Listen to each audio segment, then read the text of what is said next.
ఈయనకేమి నచ్చిందంట దేవుళ్ళు? న్యాయం నచ్చిందంట. నువ్వు ఎలాంటివి? న్యాయవంతుడు, జస్టిస్ అని ఇచ్చాడు. అవునా? జస్టిస్ అంటే న్యాయము. నీలో న్యాయం నచ్చింది. ఆ న్యాయానికి సంబంధించి నేను కీర్తన పాడతానని అంటున్నాడు. అంత గొప్ప లక్షణం అన్నమాట అది దేవుడి దగ్గర. దావీదుకి అంత నచ్చింది. మనమేంటి, అదే అది అన్యాయం కదా అట్లా చేయటం అని చెప్తున్నాం అనుకోండి. ఎవరికన్నా ఏమంటారు జనాలు?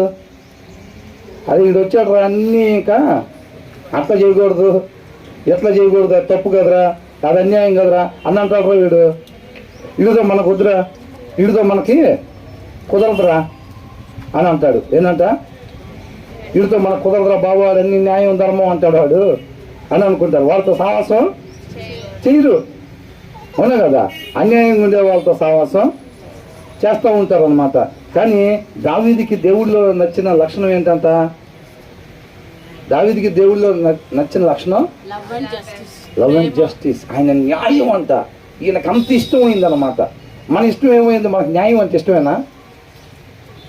న్యాయంగా ఉంటే ఇష్టమేనా? ఎంతమంది న్యాయంగా ఉండాలనుకుంటున్నారు? మనం అనుకున్నాం, ఒక ఆఫీస్లో 100 మంది ఉన్నారు అనుకోండి, 99 మంది లంచాలు తీసుకునే వాళ్ళే.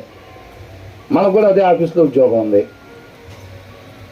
ఎంతమంది ఇష్టపడుతున్నాం న్యాయంగా ఉండటానికి? ఆ 99 మంది బెంజ్ కార్లు వేసుకుని వస్తున్నారు. బెంజో, BMW, ఆడి కార్లు వేసుకొని వస్తున్నారు. మనం మాత్రం ఏదో దేవుడి కృపను బట్టి అర్హత లేకపోయినా అది చిన్న కారు దేవుడు ఇచ్చాడు, దాన్ని వేసుకుని వెళ్తున్నాం. అయినా సరే మనం అక్కడ న్యాయంగా ఉండాలి. అవునా కదా?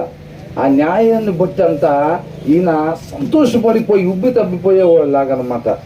దేవునికంతా ఒక స్తుతి కీర్తన పాడతాను అని అంటున్నాడు. నీ యొక్క ప్రేమ, ఆ ప్రేమ వర్ణించలేనిది. అవునా? వర్ణించలేనిది కాబట్టి అది మాటల్లో చెప్పేది కాదు. అందుకనే దావీదు ఏం చేస్తాను అంటున్నాడు? పాట రూపంలో నిన్ను పొగడతాను అనమాట. అవునండి, ఆయన దానికి అర్హుడు కాబట్టి ఆ రీతిగా నేను నిన్ను ప్రైజ్ చేస్తాను అని అంటున్నాడు.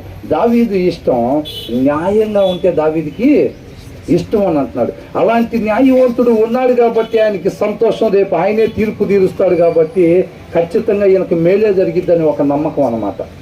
అవునా? ఆయన కూడా ఒకవేళ అన్యాయస్తుడిగా ఉంటే ఇక న్యాయం నిలబడిద్ది ఎక్కడైనా? ఈ లోకంలో భూతార్థం వేసి ఎతికినా కానీ న్యాయం కనపడతలేదండి ఎక్కడ. అవునా? ఒకళ్ళని మించిన వాళ్ళు ఒకళ్ళకి తయారైపోయారు. ఏ వ్యాపారం అన్నా న్యాయంగా జరుగుతుందా చెప్పండి? సగానికి సగం లాభం లేకుండా ఎక్కడ ఏది కూడా ఏ